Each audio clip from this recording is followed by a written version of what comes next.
Hello, everyone, and welcome to Personal Sites.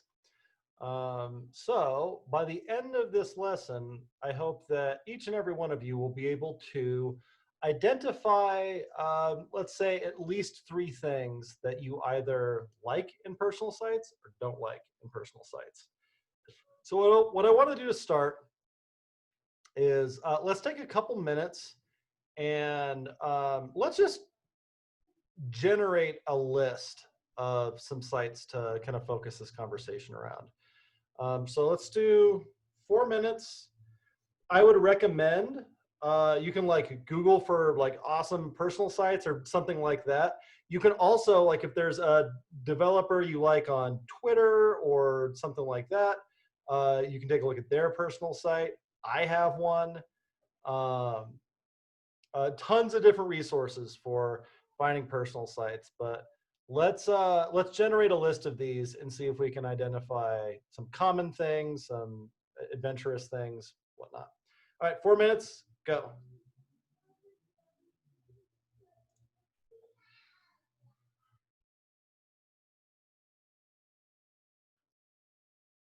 Yeah, why not? You can throw it in the Zoom group chat.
Yes, Jay. You're looking for personal sites. Are the ones you really like, or ones that you're not so sure about, or ones that you just outright hate? We're just generating a list.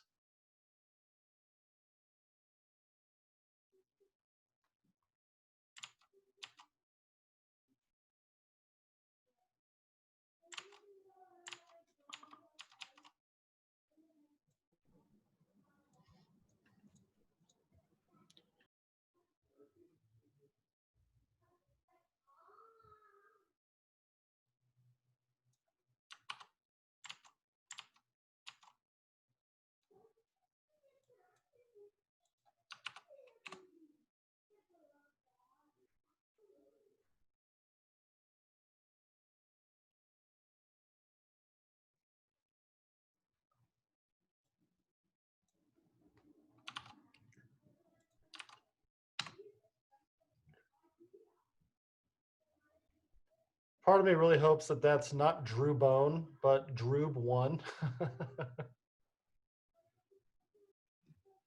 No, it is Drew Bone, but it's not what you're thinking about. It's like trombone.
All right. Any last ones you found? Throw them in chat. Also, elsewise, we got a pretty good list here.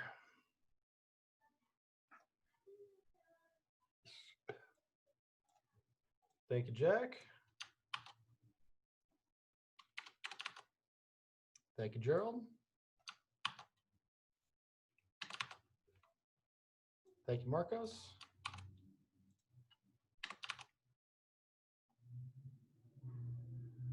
All right, let's work with these.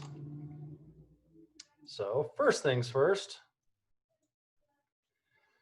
let's talk about the URLs. Oops, I don't have my drawing tablet set up. Hang on. How'd KyleCoberly.com get on there? I don't see anyone post that.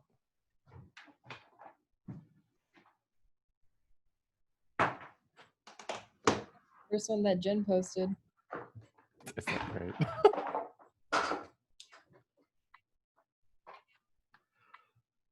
All right, so the URLs. We've got first name, last name. We've got last name. We've got first name dash last name.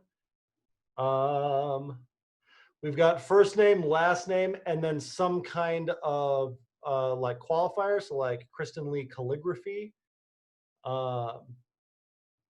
Got arcane kids. So like some kind of like personal branding sort of stuff. Cool. So like a whole bunch of options there. I don't think any of those are bad or any better or worse than another. Really, the only thing on this list that like I'd recommend going to some pains to prevent from happening is, come on, fucking tablet. I don't want to see that. HTTP, yikes. So we don't talk about a ton in the program, but HTTP is unencrypted traffic.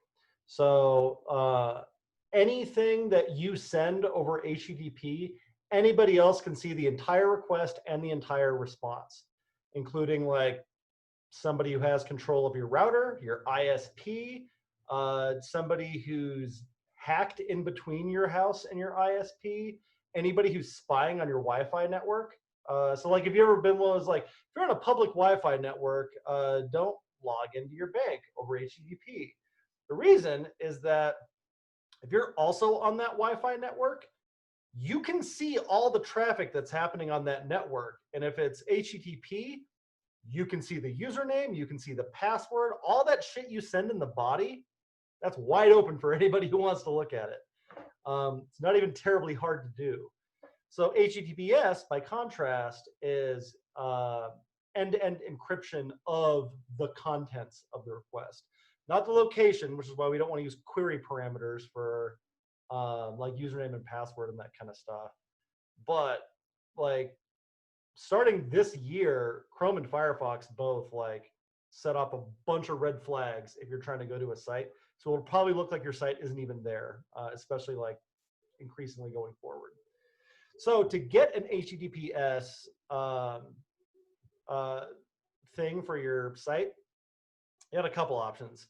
There's a thing called Let's Encrypt, which does free certificates for it that you can manually add, like if you were self-hosting your site.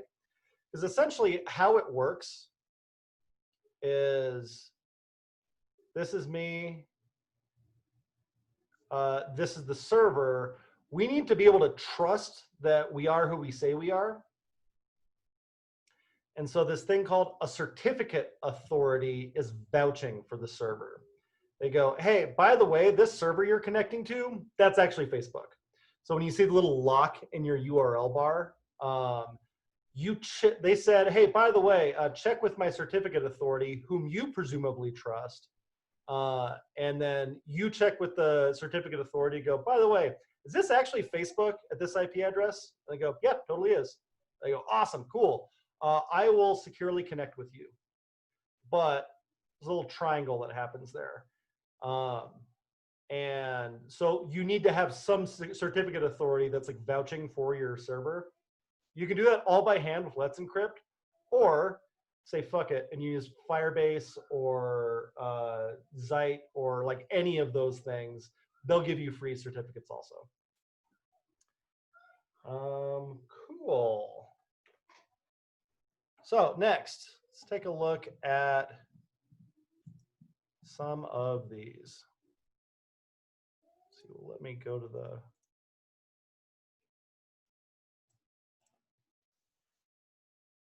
whatever. Okay, so let's take a look at mine.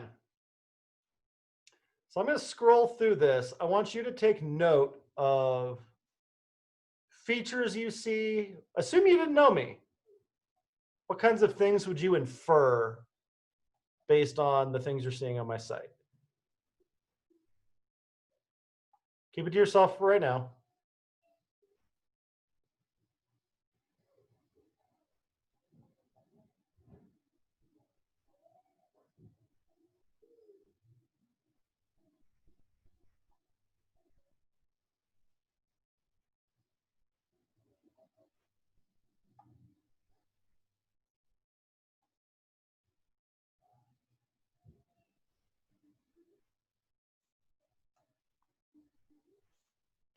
So it's got some of the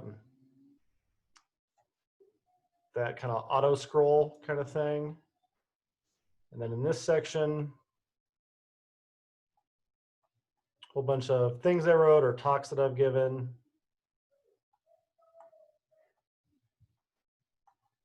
And that is 100% of my site. So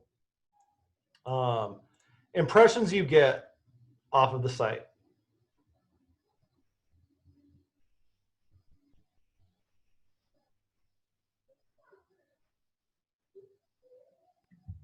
It doesn't have a very serious tone to it. No, it doesn't. And so that's the first thing that you want to note is what's the tone of the site? Like, you guys know me, I'm all shits and fucks, man. Pew, pew, pew, pew, pew. So I want my personal site to reflect that. Like, I want anybody who's wanting to find out more about me to get that impression. I want them to know who they're working with. And so a little rough around the edges, high energy, lots of fun. Like, that's what I'm actively trying to communicate with that site. So you might want to go a very different direction. You might want to go, God, this person's creative. You might want to go, man, this person is legit, like very like serious business. Like all of those are completely legit, but pick one. Figure out what you want your tone to be, and then everything else should end up kind of supporting that. I have a follow-up question on that. Yeah. So actually, I had the same observation, but with an asterisk, which was I got the impression that you can be this light and kind of invoke humor, all that stuff, because you can be pickier. Is that about right? Like if I came through just with the same energy, I don't know, people. I don't think I have the station to be that. Would that?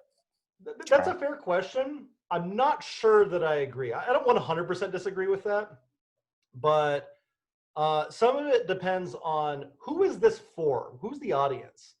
So in my case, this might be, oh, hey, I really like that talk you gave. Do you have any more? Or can I find the slides for it? So that's like 90% of who comes to my site. It like people like prospective employers, definitely. But like if me being me is going to be a deal breaker, then like we both got to be real clear on that right now. Even if like you're early in your career, those are still decisions that you get to make. You might go like, hey, like I'm hungry. I want to work for fucking anyone. So you might want to like go pretty neutral. Or you might want to do the same thing where you go like, hey, I am who I am. And if this is a problem for Dish Network or whatever, then like, I'm glad we're clear about that now. Like, so I think that you can do that at any point, but it really depends on who your audience is and what your goals with it are.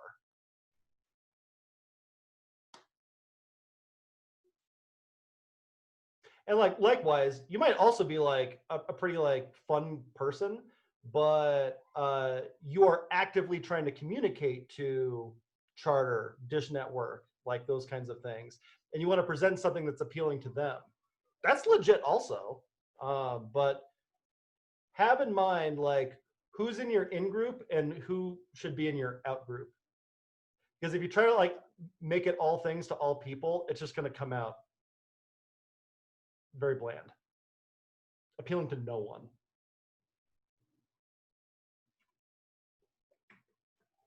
Other observations about kylecorley.com?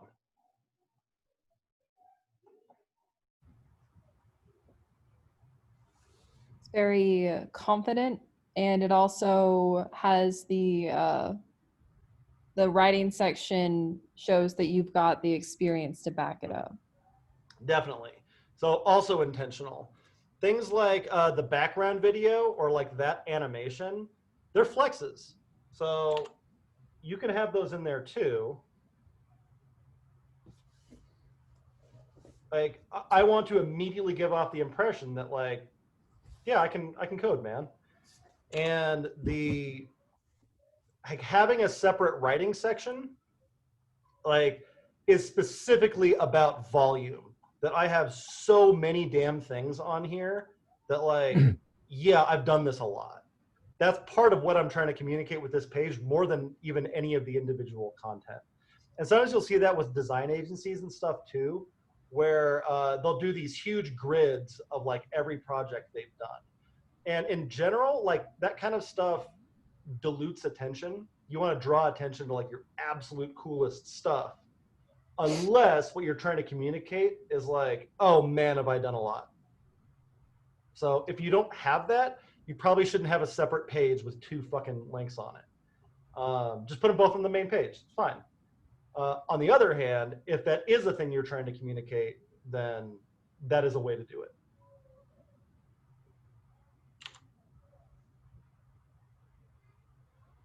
Those 2 things are kind of contrast a little bit, volume versus focus. And you can get a little bit of both with something like this. I have like highlights on there from that list. Options. Other observations from kylecorley.com? I like how you focused it. You're not including any of your other interests like your music. So Definitely. It's very particular to the audience you're seeking for this. Right. So like I talk about it a little bit here, but that's about how much on like a programming personal site that kind of stuff should have.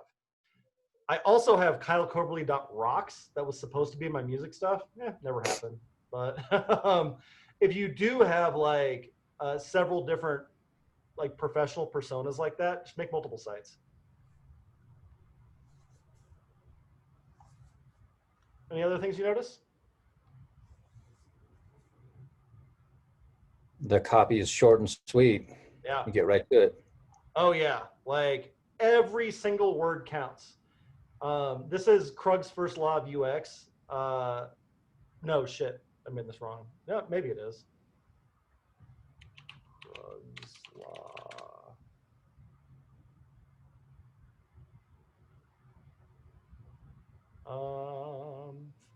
That Krug's third law. Get rid of half the words on each page and then get rid of half of what's left. So people don't read things on the internet. Like they straight up don't. And it's not like, the attention span of people these days. They also don't really do it with books either. What people do is scan things, especially like if you go to kylecorley.com, nobody just goes to random websites just cause. You're going there for a purpose. Like, all right, who is this guy? You're trying to look for information. And so I call this the Magic the Gathering principle. But in any kind of deck building game like Magic the Gathering, every card you add to your deck lowers the likelihood of you drawing your best card. So you want to be real conservative with what's in there. Because as people are scanning to find the thing that you want as little noise in there as possible. Nobody reads this entire thing. what they do is like, if you kind of squint your eyes and look at it, you go, okay, life, empower, develop, instructor, school, podcast, galvanize, education, Linux, Denver, shit, comedy, Broncos, ska. Like, you're taking in all of those words, and then if somebody sees something, they go, oh, ska music? Oh, cool. Then they go back and read it. But they're always doing this with a purpose. And so make it as easy as possible for them to find the thing they're looking for.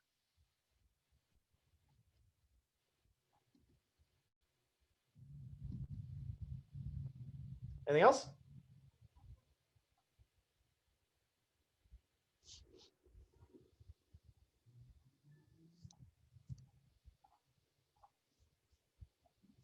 All the colors and textures blend in together. Yeah. So like I took some pains on that one, man. So yeah, like there's some there's some color competence happening on this, which is also a thing that I'm trying to demonstrate, is that like as a developer, I have some design sense. So like there's some pains taken for like the typography, the hierarchy, the color choices, some things like that, this like angled and like the opacity and the blending. Like I'm trying to demonstrate something very subtly with that. Cool, let's take a look at some more. Take a look at Dryths. You might be at the happy hour tonight. Kyle, I have a quick question about yours. I think your site pretty accurately conveys your personality. Mm-hmm. Was that very intentional, or is that just a side effect? Why I started with that is like, how do I passively communicate who I am? Gotcha. All right, so this is Alex's.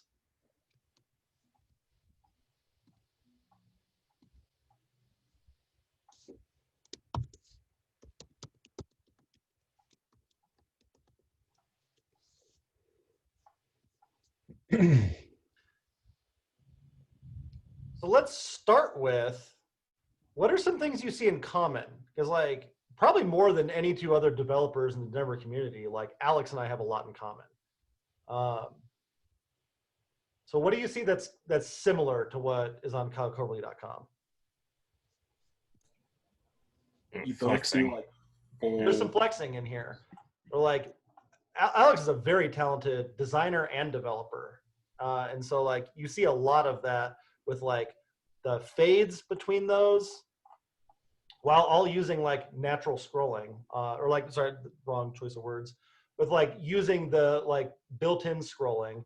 He's not using a whole bunch of like stupid scroll hacks to make this happen. So yeah, there's some flex in there. What It's else? also very concise. Also super concise. Like, man, you really can't get much more economical with your language than that. What else?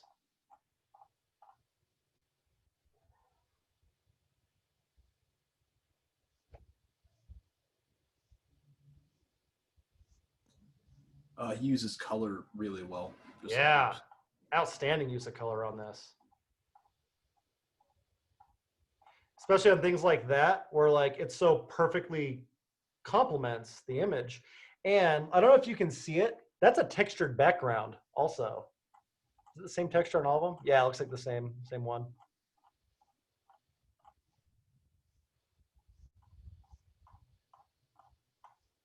Actually, I'm not so sure anymore.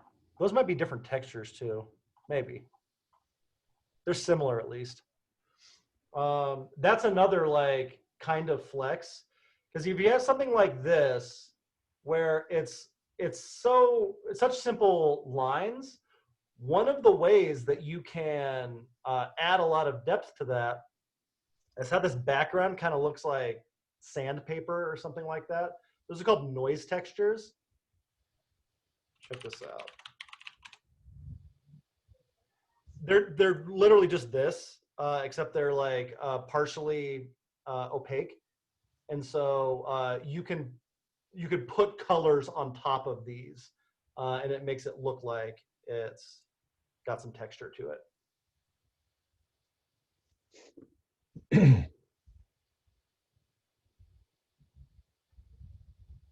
I would say there's also like some pretty good volume happening here.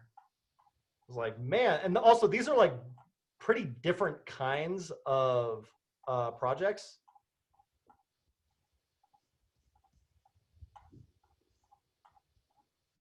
So like that shows some range also.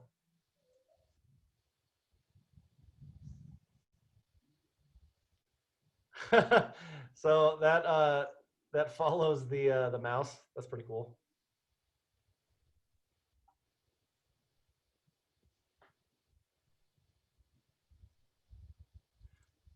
How about the tone? Not quite the same as mine. More serious, but without sacrificing like creativity. Yeah. So like he's substantially less like goofy than like KyleCoverley.com was, but it's also not obsequious. It's also not super formal. Awesome. Let's look at some more. Check out Matt Long's.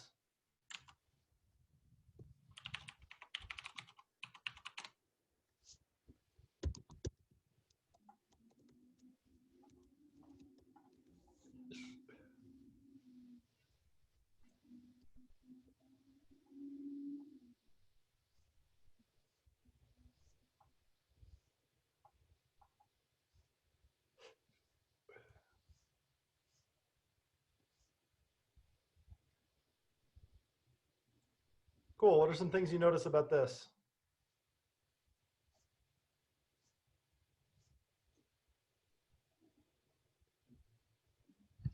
It's very minimalism professional. Mm-hmm. Say so. What else? He's made not a lot look like a lot. Yeah, He's filled it out very well. totally. Let's take a look at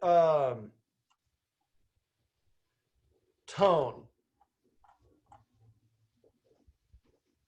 Not quite what I had, not quite what Dryth had.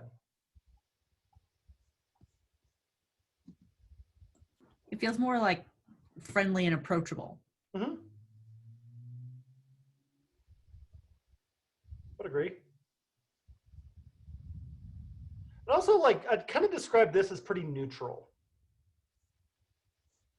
It doesn't have a ton of Matt's personality in it. I mean, like, a little bit. He's an outdoorsy kind of guy. And so, like, you see some of that through here. But, like, Matt's a fucking punk rocker, man. You don't really see that in here. It's a little bit more subdued. So, like, to Ben's earlier question, like, as long as that's intentional, I think that's completely fine.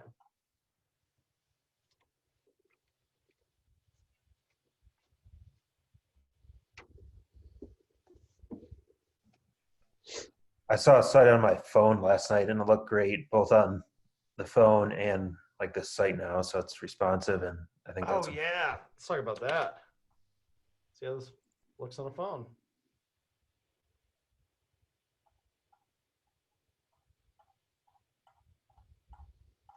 Very nice. Remember how do I fare?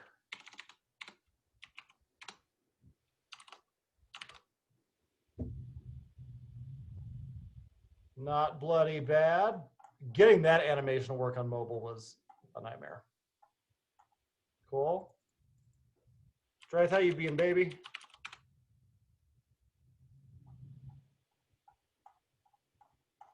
So here's why this matters. 9 times out of 10, it's like you're an employer, somebody slacks you something. Hey, check this out. Pull it up on your phone. It's like, shit. You don't want that to be anybody's first impression of you.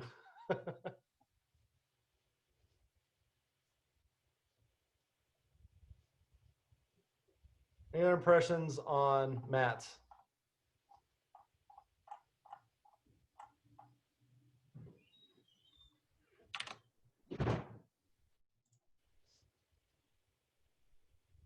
I like this typography up here. It's one of the easiest ways you can differentiate yourself is like to be very thoughtful about your typography. He's using some different weights. So that's a really heavy weight. This is a kind of medium weight. This is a really lightweight. Completely different than the size, how wide the strokes are on these.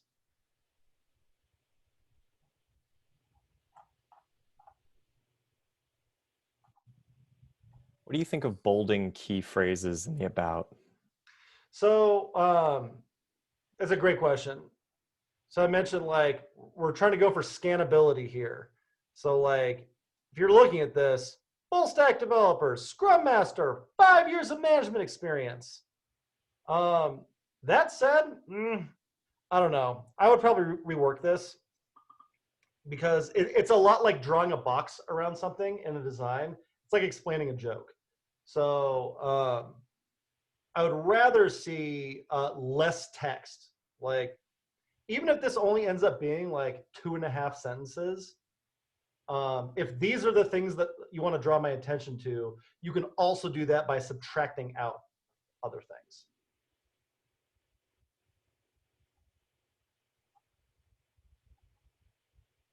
I'm not saying never do it, but I don't know. I think that one in particular.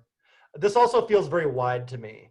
So 1, 2, 3, 4, 5, 6, 7, 8, 9, 10, 11, 12, 13, 14, 15, 16, 17, 18, 19, 20, 21, 22. 22 words on that line. All right, let's take a look at Dryths.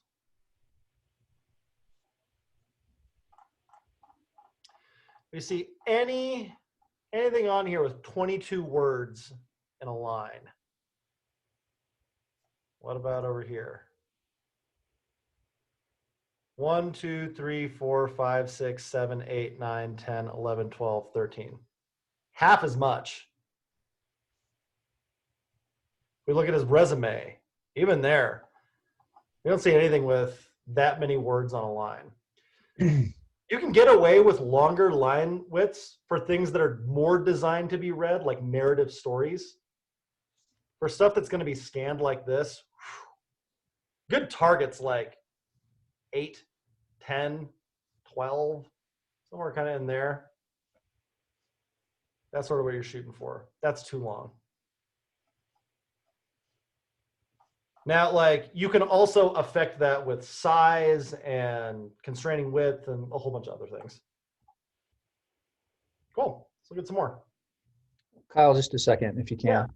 So I see that line length as a function of choosing his site to be centered. Mhm. Instead of something like Drive site, where you have both are dynamic, but Drive is left weighted, whereas Matt's is center weighted. Are you suggesting something along the lines of Matt making a different choice there, or of figuring out just a different way in his center weighted design to get down on the line length? That's a great question. Let's take a look at some other ways we could get that down. So let's say I take this and just constrain the width. So it's set to 80 VH right now. What if that were 40 or 40 view widths? If I just start stepping that down. See, I'd like to see that more kind of like that. And now you can even see that like those things, you'd have an easier time finding them if they weren't bold now. In fact, if I take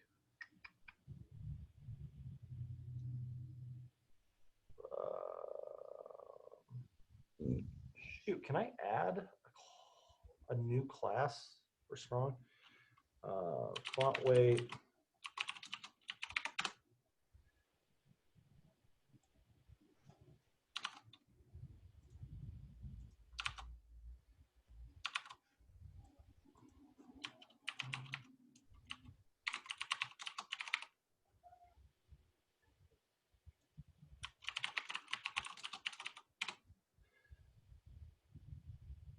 And then what if we step up the size on this a little bit too? Like font size 22 pixels. And now I think we can even probably get some of that weight back. Let's see, what if I put that up in here?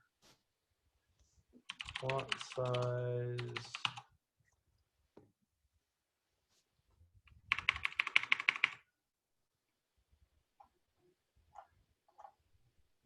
So what I'd like to see here to kind of make this the balance on this design work, this is getting a little bit better, I think,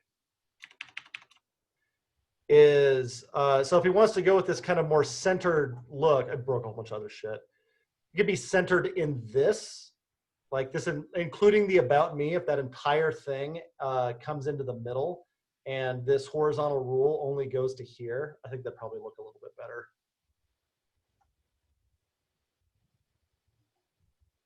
Or that could be here and we could have some other thing over here. That'd be fine too. But yeah, you want to manage that line length. Check out some more. willhall.com.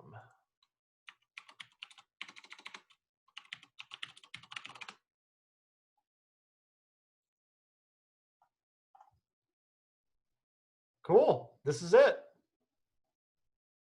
This works. So made in Elm. That's a little bit of a flex. It's not a thing you generally use to make a web page. I think this could, there's also a really subtle, there's another noise texture in the background on this. I think it's kind of nice. It's a Maybe not always. pattern. It's a pattern. Pattern. I would probably try to find, make these icons like monochromatic. Maybe make them all this blue. Not dead set on that, but that might be an improvement on this. But yeah, it's not a ton to this. Works though. These don't have to have a ton of shit on them. They really don't. So think about who the audience for this would be. Give somebody your card. It says willhall.com on it. Cool. Here's a whole bunch of other ways to either get in touch with me, see my work, see my work history, drop me an email, read my Twitter. What else do you need? So this is a true minimalist like approach to this, and I think it's completely fine. Especially devs do this kind of thing all the time. Doing something is better than nothing at all, basically. Oh yeah. Like if I would way rather you had this than no personal site.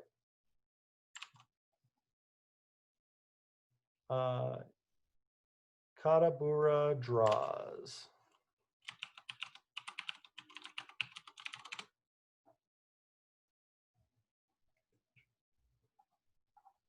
Awesome.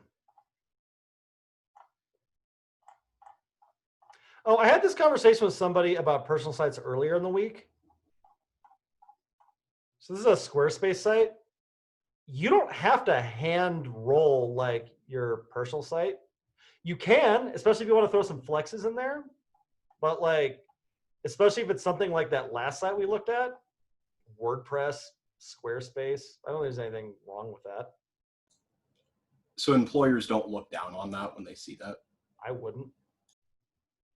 I don't know if that means that nobody would, but that feels like a petty, stupid thing to get hung up on. The entire point of those things, especially if you have an integrated blog or something like that, yeah, I reinvented the wheel. I mean, that's a little bit of what you're communicating when you hand roll something like that. And so if you're not going to do something like that, it almost feels like you have to earn it a little bit.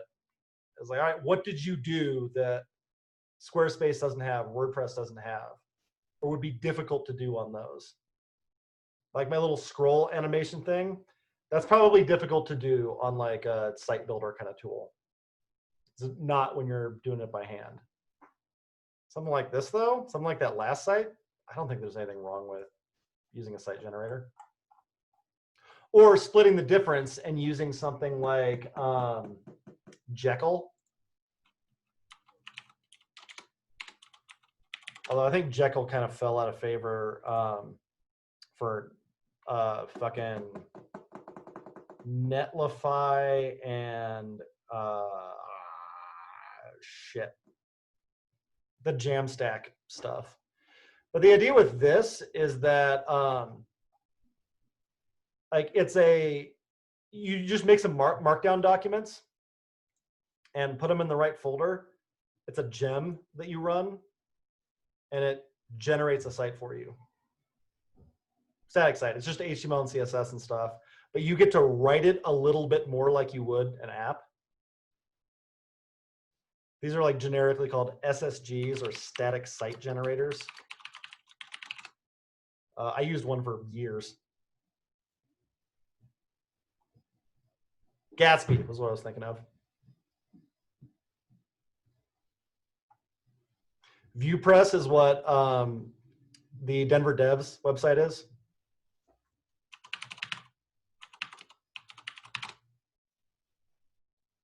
The site that Dan maintains. This is all ViewPress. They're great tools.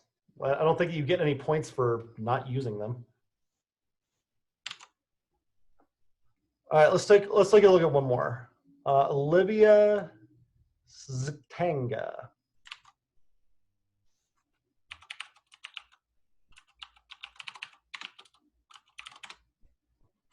Oh, another one. The once upon a time, it was very important that you have a .com. Like that's not really all that important anymore. CJ's is cj.dev, I want to say. Nope. Dev.null. Is that him? Fuck. There's lots of people that use the more creative top-level domains. They're also usually cheaper. Top-level domain list.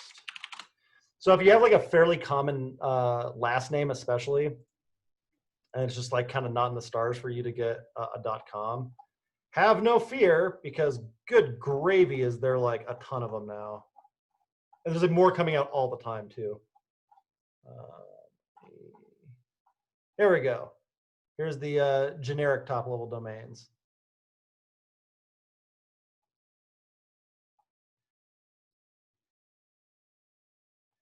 .best.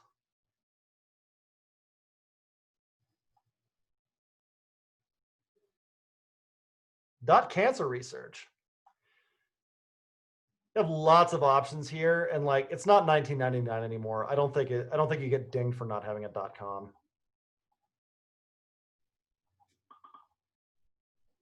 All right, let's take a look at Olivia's. So we have like a little hover effect there. I like this. I like the gradient on the text here. I think I'd like to see just a little bit more contrast, because that light pink and this white, that's a little hard to see. Just a little bit. It's a good widget there. Pretty good flex.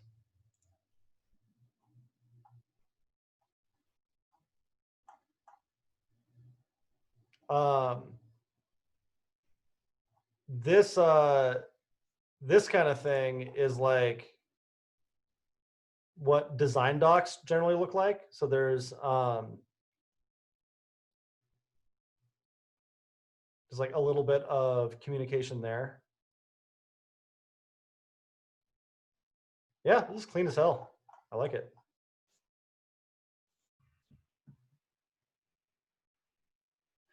I don't know that this deserves a hamburger menu. It's like, that is an awful lot of stuff for like scrolling a couple inches. I don't know. I don't hate it. It's a little over the top, but Can you make it go mobile? See how that looks? oh sure, good call.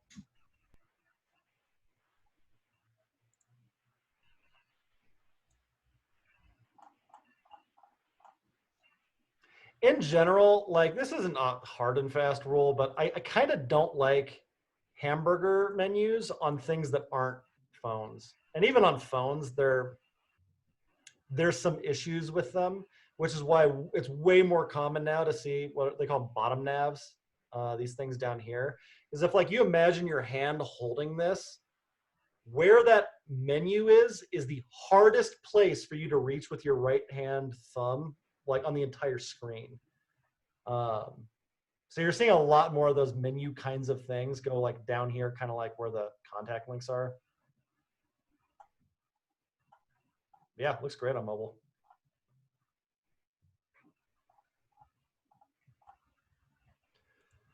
Cool. So there's some like kind of general overview of site stuff. Let's open up some questions.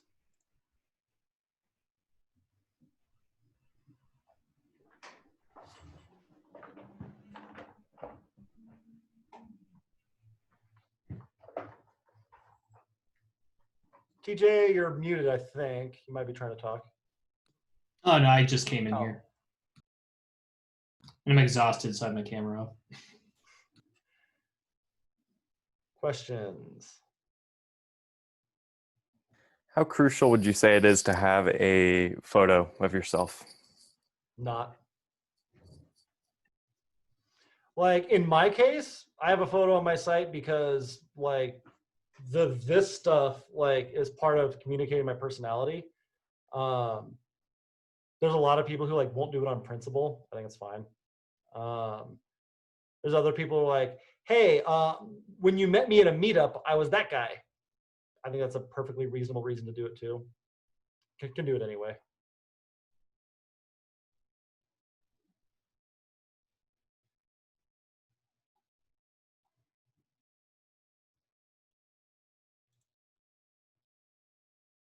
Other questions?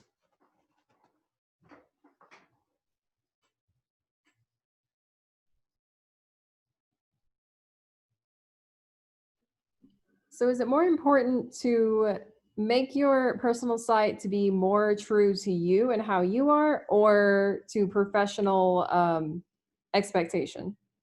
I'd say it's most important to communicate to whoever you're trying to communicate to. If like this is kind of like a different angle on Ben's earlier question with like, all right, well, what if I'm earlier in my career? Right? Is it important to you that you communicate effectively with Dish Network and Charter? All right, well, that's gonna have some implications for how you present yourself. It doesn't mean you need to be inauthentic, but kind of like Matt's page, you might want to go a little bit more neutral. Completely reasonable, because like the things on Matt's page, that's not like not Matt or anything, but it's a little bit more curated. I think that's totally fair. Or if you want to like draw a line and go like, fuck man, I like horny art like Ben. Cool, like you can do that too. But just be clear about what the consequences of that are, and like hopefully like whatever you choose, that's like going to be a net bonus. It's like awesome. Now I'm only talking with people that like have taste in art or whatever.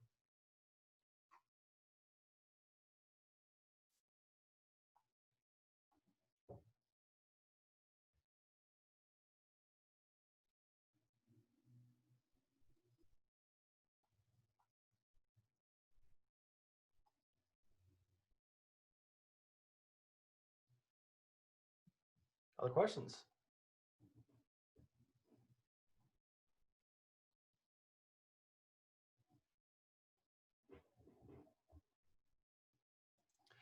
So just some generic advice on getting started.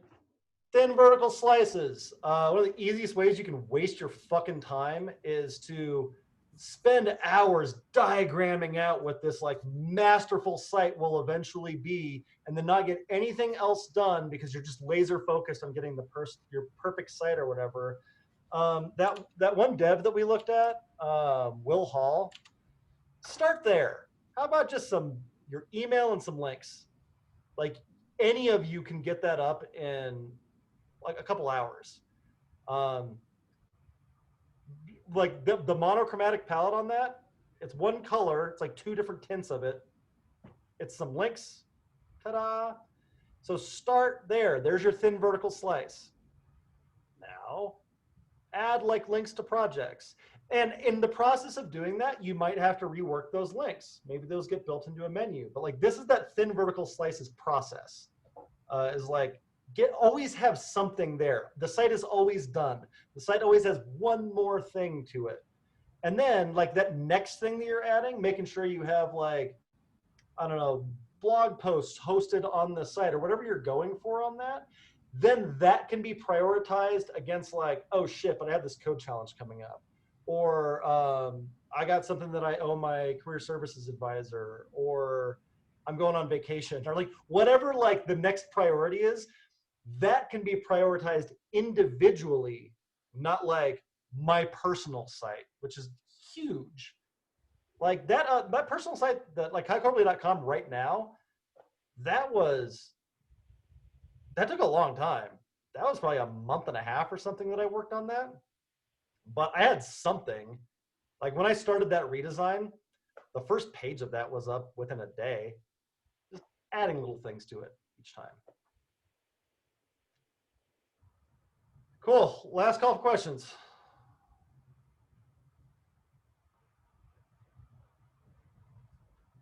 Cool. Thank you. Survey's coming out soon. Thank you. Yep.